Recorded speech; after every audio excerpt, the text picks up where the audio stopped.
Amém. Vamos orar. Senhor, essa celebração tão diferente nos ajuda a ouvir a Tua voz e Te adorar como convém. Aquece o nosso coração com a Tua palavra. É isso que Te pedimos em nome de Jesus. Amém e amém. O vício do pregador, já estava quase dizendo poder sentar, que é o que eu estou acostumado a dizer sempre, sendo que a igreja está vazia, os bancos estão vazios, só estamos eu e a turma da transmissão e os do louvor. Eu estive em repouso, a minha quarentena começou antes da de vocês, porque eu tive um problema de hérnia de disco, fiz uma cirurgia desde o carnaval, e fiquei em casa muitos dias, e agora depois da quarentena, portanto há muito tempo que eu estou com muita saudade de estar aqui na igreja, de estar aqui nesse púlpito pregando, e isso foi adiado por conta da minha doença e adiado por conta da quarentena. Estava doido para estar aqui. Não é bem do jeito que eu queria. Eu queria poder abraçar os irmãos, queria poder olhar para cada lado e ver essa igreja lotada, mas é do jeito que Deus quer, e a vontade de Deus é boa, perfeita e agradável. No domingo passado, eu ouvi um sermão do pastor Ed René Kivitch, da Igreja Batista de Água Branca, e ele disse algo muito importante. A fé não nos imuniza, ela nos responsabiliza. E é porque somos responsáveis que estamos assim, com as reuniões presenciais fechadas, mas muito ativos nas redes sociais e por todos os meios de comunicação. Estamos de roxo, você pode ver, porque é quaresma. E além da quaresma, que já é um tempo de reflexão, de jejum, estamos em quarentena. E devemos aproveitar esse tempo para pensar realmente nas coisas que são mais importantes e buscar ao Senhor. Redimensionar o tempo que investimos no nosso homem interior, na mulher interior. E eu sei que um dos desafios que temos nesse período é descobrir o sentido que damos às coisas que fazemos. Por que trabalhamos? Por que saímos de casa? Por que malhamos? Ou por que nos relacionamos? E agora, mais importante, por que vimos ao culto? Por que você acessou o YouTube ou o Instagram para assistir uma mensagem ou para participar de uma celebração? Há muitas respostas possíveis a essa pergunta e eu escolhi responder com uma apenas. Uma das razões pelas quais eu venho para o culto, eu acesso a internet para ouvir os sermões, as mensagens, as lives, é porque nós precisamos ouvir a palavra de Deus, que é meio de graça, e precisamos da comunidade, que é ferramenta para manter alguma constância. Ou seja, o que eu estou dizendo é que eu sou, e eu desconfio que você seja, não posso falar por você, mas falo por mim, inconstante, instável. Eu preciso da comunidade, eu preciso de estar perto da palavra de Deus e do sacramento para manter uma estabilidade na minha espiritualidade. Senão eu perco o foco. Em outras palavras, quando a gente abre mão da presença de Deus, quando a gente abre mão da presença na comunidade, de estar com acesso direto ao compartilhar da palavra, quando a gente abre mão dos sacramentos, da frequência no culto por qualquer razão, nós começamos um processo de afastamento espiritual. Eu já vi esse filme muitas vezes. Alguém chega para mim e diz assim, hoje eu já sou mais maduro, já fui muitas vezes para a igreja, não preciso disso para manter a minha espiritualidade. Outras vezes eu ouço, eu não gosto desse detalhe ou daquele detalhe dessa igreja, portanto eu prefiro ficar em casa, e eu vejo esse processo de afastamento. Ou então, todas as instituições são erradas, são humanas, eu não preciso delas para ter uma espiritualidade, eu estou acima disso. E isso é sempre o começo de um relacionamento pessoal que está desgastado. Ouça bem o que eu quero dizer, irmãos, o culto, a igreja, a comunidade, a Eucaristia, nos ajudam a manter uma estabilidade na nossa fé. Sem isso, a gente perde o chão. E foi exatamente isso que aconteceu com o apóstolo Pedro, quando ele estava andando sobre as águas. Chegou uma hora que ele perdeu o chão, no texto que o reverendo Geraldinho leu. E a minha oração mais sincera é que essa mensagem agora aqueça o seu coração, para que você não perca o chão. Quem foi Pedro? Eu queria passar aqui uma hora só contando histórias sobre Pedro. É um personagem bíblico com quem eu mais me identifico, gosto demais e gosto de contar história, mas o nosso tempo é curto, eu não posso contar todas as histórias. Queria eu poder contar todas as histórias. Mas só um pouquinho de quem foi Pedro, porque de repente tem alguém que está nos vendo e não está familiarizado com a Bíblia. Pedro é aquele que para os católicos é considerado o primeiro Papa. Pedro é aquele líder dos 12 apóstolos que andaram com Jesus. Líder tanto antes da ressurreição como depois da ressurreição. Pedro não só liderava os 12, como Pedro fazia parte dos 3 mais próximos de Jesus, junto com Tiago e João. Personagem proeminente nos 4 evangelhos, em Atos, no Novo Testamento, escritor de 2 epístolas, 1ª e 2ª Pedro, um pescador de peixes a quem Jesus designou para se transformar em pescador de homens. Seu nome, na verdade, é Simão, mas Jesus apelidou de Pedro.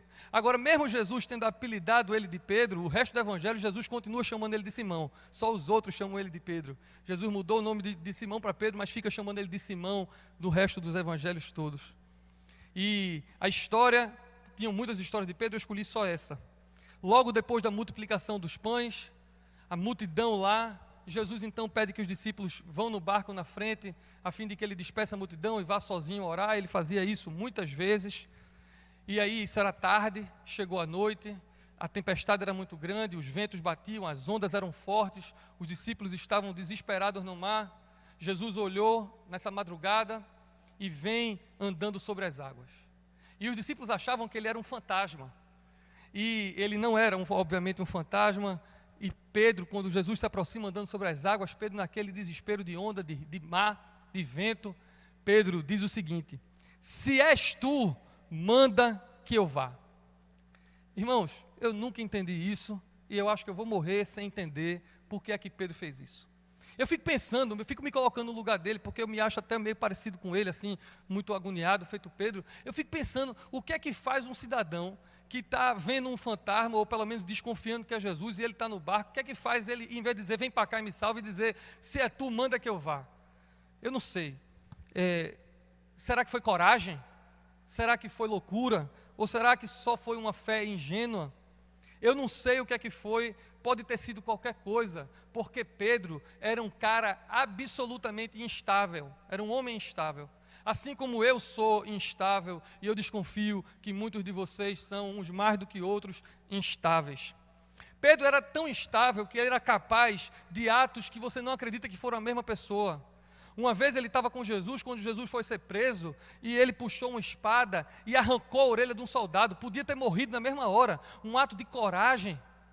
Mas também é o mesmo Pedro que logo em seguida nega a Jesus 3 vezes, covardemente, com medo de morrer.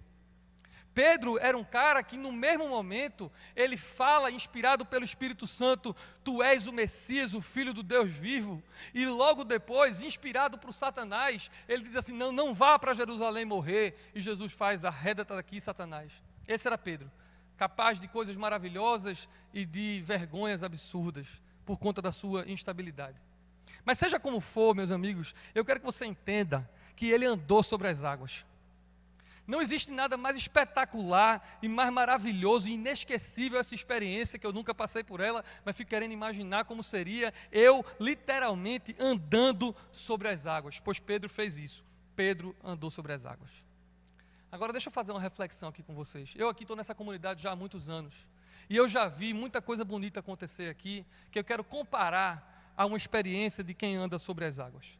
Eu já vi casamentos em ruínas aqui na igreja se refazerem pelo poder de Jesus Cristo. Eu já vi adictos se recuperarem, promíscuos se aquietarem em pureza. Cada cursilho, cada encontro de jovens, de casais, cada seminário, eu vejo gente testemunhando de milagres e milagres que Deus fez, experiências maravilhosas. Ou como o povo do encontro de casais gosta de cantar uma música, que eu acho meio brega, eu não gosto de cantar, mas eles adoram, que diz assim, aquilo que parecia impossível. Não tem uma música dessa? Turma canta isso, porque aquilo que parecia impossível, Deus faz, e eu vejo esses testemunhos aqui na igreja o tempo todo. Agora segura um pouquinho nessa reflexão, porque a história de Simão continua. Simão Pedro está lá, no meio do milagre, andando sobre as águas. De repente ele tira os olhos de Jesus, olha para as ondas, olha para o vento, e ele começa a afundar, e ele começa a duvidar. Voltando para a nossa reflexão, eu vejo que tantas pessoas com tantos testemunhos lindos do que Deus fez, milagres maravilhosos, às vezes eu olho e os procuro e não os vejo mais caminhando na fé. Muitas vezes eu não vejo mais caminhando nessa comunidade ou em qualquer outra comunidade. E é por isso que eu aprendi algo muito importante. Não tem milagre, não tem experiência, por maior que seja, que impeça a gente de duvidar depois. por conta da nossa instabilidade, da nossa inconstância. Essa instabilidade é parte da nossa natureza pecadora. Às vezes, depois que a gente passa por uma experiência maravilhosa, como eu já passei por muitas, depois a gente racionaliza, a gente contemporiza, relativiza, duvida, se afasta e sofre. Eu já cheguei a dizer várias vezes assim a Deus em oração: Deus, me dá esse milagre, me dá essa experiência. Se acontecer isso comigo, eu nunca mais vou duvidar. Deixa eu sentir isso, nunca mais eu vou duvidar. Eu já disse isso muitas vezes. E que ilusão era minha, porque eu já tive muitas experiências com Deus e depois já duvidei, já vacilei e já afundei tantas outras vezes. A relação parece óbvia. Quando a gente tem fé nas evidências, nas circunstâncias, a gente se afoga. Quando a gente tem fé em Cristo, a gente tem salvação garantida. Essa é a razão de estarmos aqui nesse culto online, nessa transmissão, para que eu e vocês possamos ser animados de novo, que sempre precisamos ser, a manter os nossos olhos fixos em Jesus. Quando a gente tem fé nas circunstâncias, só o que a gente pensa, só o que a gente ora, só o que a gente fala, só o que a gente escreve nas redes sociais é a preocupação com o sustento, com a economia, com a cura física, com o milagre, com as circunstâncias. Agora, quando a gente tem os olhos fixos em Jesus, aquilo que a gente fala, aquilo que a gente ora, aquilo que a gente posta e aquilo que a gente conversa tem a ver com conhecer Jesus, seguir Jesus, ser transformado com Jesus. Nem sempre a gente quer, mas deve ser assim. Viver em busca de milagres, de experiências, é a mesma coisa de se acomodar com um paliativo, que daqui a pouco a gente vai duvidar de novo. Agora, viver para conhecer a Cristo e aprender a olhar para Ele, é que deve ser a nossa vida, buscar o eterno. É isso que nós ensinamos aqui toda semana. É tudo sobre Ele e não sobre nós e as nossas necessidades, o nosso próprio bem-estar. Claro, nós somos humanos, nós somos dependentes, nós choramos, nós temos medo, esse coronavírus está aí, e com todas as repercussões sanitárias, econômicas, e Deus ouve as nossas orações. Nós somos muito vulneráveis e Deus tem prazer em nos suprir, em cuidar de nós, eu não tenho dúvida disso. Mas nossa jornada de fé é além disso, é maior do que isso. Não é só receber dele proteção, dons, dádivas e vida eterna, tem a ver com sermos dons, dádivas para outras pessoas. Uma fé que é além do que Ele pode nos dar, e sim aquilo que Ele nos faz ser mais parecido com Ele. Agora, eu quero caminhar para o final dessa mensagem, contando o final da história. Sabe o que é que eu acho mais maravilhoso desse texto? Sabe o que é que eu acho mais maravilhoso de Jesus? É que pode ter gente agora que, enquanto eu estou pregando, está dizendo assim: poxa, sou eu. Eu penso mais em mim do que em Jesus. Eu peço mais coisas para mim do que eu quero conhecer Jesus. Eu duvido tanto. Talvez alguém esteja dizendo assim: eu estou duvidando aqui agora. Eu estou duvidando. E eu não quero conhecer Jesus, eu quero me curar, eu quero que acabe essa quarentena. Tem gente que pode estar pensando assim. E sabe o que é que acontece? Mesmo quando Pedro duvida, mesmo quando Pedro afunda, Jesus aparece rápido, dá as mãos a ele e o resgata.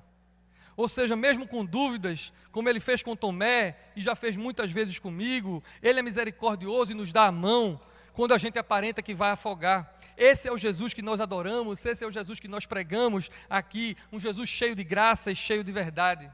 Quem pede e recebe um milagre, amanhã pode duvidar, mas quem recebe essa mão que resgata do mar que está afundando, nunca esquece de um Deus que, como nós cantamos, nunca desiste de nós. A sua destra poderosa está para nos fortalecer e nos resgatar. Eu não sei como está a tua constância, na escala de constância, como está você, se você está bem ou se você não está, se você está adorando, servindo, conhecendo a Jesus, aprendendo, comungando, ou se você não está. Se você estiver bem, aleluia, mantenha os olhos em Jesus, não nas circunstâncias. Mantenha os foco em Jesus e não na sua paz, no seu bem-estar, porque é tudo sobre Ele. Agora, irmão, se você estiver mal, se você estiver triste, se você estiver desesperado, se você estiver duvidando, se você estiver afogando espiritualmente ou emocionalmente, se você estiver olhando o vento, as ondas baterem, só pensando no coronavírus e as suas circunstâncias, merece uma melhor reflexão. Será que você não está assim justamente porque você só olha o impacto das circunstâncias em você mesmo, na sua família? Será que você não só olha para as suas dores, para as suas frustrações? Será que o seu olhar não está só para você, em si mesmado? O que eu mais ouço ao vivo e nas redes sociais é a seguinte frase: pastor, ora por mim, eu preciso. E eu entendo, eu tenho empatia, porque eu também sofro, eu também choro, eu também peço oração. Mas eu quero convidar você a experimentar algo diferente. Muda o foco um pouquinho de você e olha para Jesus que te chama no meio da tempestade. Olha para as questões mais profundas do teu ser, além das questões naturais de sustento e de segurança. Olha para o que Ele quer fazer no teu coração e como Ele quer te transformar. Mesmo que você esteja duvidando, clame, porque Ele vem com sua destra poderosa e Ele há de te resgatar das águas. O texto termina assim: Jesus acalma a tempestade, entra no barco e todos os que ali estavam o adoram, dizendo: este é verdadeiramente o Filho de Deus. Não é um final maravilhoso para essa história? Não, irmãos, não é um final maravilhoso para essa história, porque a história não termina aí. Jesus andou sobre as águas, Pedro andou sobre as águas, Jesus tirou Pedro das águas, Jesus acalma uma tempestade, e mesmo depois de todas essas experiências, os discípulos continuaram duvidando, continuaram errando, continuaram falhando no resto do Evangelho, e Jesus continuou perdoando, se conectando e se relacionando com cada um deles. A tua história, o teu futuro é um futuro de talvez uma vez cair, uma vez duvidar, uma vez falhar. Mas mais ainda, o teu futuro é um futuro de constância e estabilidade na fé e na espiritualidade. Porque você vai decidir ser constante nos meios de graça que te ajudam a te dar estabilidade à tua fé. É o culto presencial, quando pudermos nos reunir, vamos fazer uma grande festa. Ou por enquanto, o culto online, as lives no Instagram, os grupos de WhatsApp da tua reunião de oração, do teu discipulado. Você vai continuar conectado, não por nada, não por uma superstição, mas porque isso vai dar estabilidade à tua espiritualidade. É por isso que você vai estar sempre sendo lembrado a olhar para Cristo e não olhar para as circunstâncias. E ainda que você estiver mal, quando você vier para o culto, quando você acessar, quando você se encontrar com Jesus na Eucaristia, você vai receber a mão poderosa de Jesus te resgatando, te trazendo para cima do barco mais uma vez. É isso que Ele quer fazer comigo, é isso que Ele quer fazer com você agora. Eu vou orar por vocês e eu quero pedir um favor. A gente ainda vai celebrar, mas quando essa transmissão acabar, se você estiver sozinho em casa, faz uma oração aí. Diz a Deus que quer buscá-lo, que quer conhecê-lo, que vai buscar a palavra, que vai buscar tantos meios que você tem para conhecê-lo mais e mais. Se a sua casa estiver cheia de gente, você se tranca no banheiro quando terminar essa transmissão, mas faz essa oração, busca o Senhor, decide ter uma espiritualidade estável, com hábito de buscar ao Senhor o tempo todo. Mas vamos orar. Eu sei que Deus vai lhe abençoar, como está me abençoando, e vai nos dar graça para atravessar por tudo o que a gente está passando. A mão dele continua estendida para mim e para você, em nome de Jesus. Amém. Vamos orar. Senhor, obrigado porque mesmo assim com a igreja vazia, eu posso ver esses bancos cheios de gente aí na internet, o povo onde quer que esteja ouvindo a Tua palavra, com o coração aquecido pela Tua palavra, crescendo, sentindo a Tua presença, porque a Tua presença não fica limitado a prédio, não fica limitado a paredes. Eu sei que Tu estás em cada casa, eu sei que Tu estás no hospital com Dom Paulo, com Dona Márcia, eu sei que Tu estás com Tio Paulo Rolim, com Tia Carmen, onde ela estiver, Tu estás com todos nós que Te buscamos. Bendito seja o Teu nome, Senhor. Ajuda-nos, é o que Te pedimos. Ajuda-nos em face dessa epidemia. Ajuda-nos a fixarmos os olhos em Ti. Ajuda-nos, Senhor, em nossa fraqueza. Espírito Santo, vem orar por nós, vem interceder por nós nesse momento. Senhor, nos ajuda individualmente, nos ajuda como comunidade cristã, nos ajuda como igreja no mundo, nos ajuda como nação, mas nos ajuda. O nosso socorro está no Senhor. Bendito seja o Teu nome. Amém e amém. Deus abençoe você.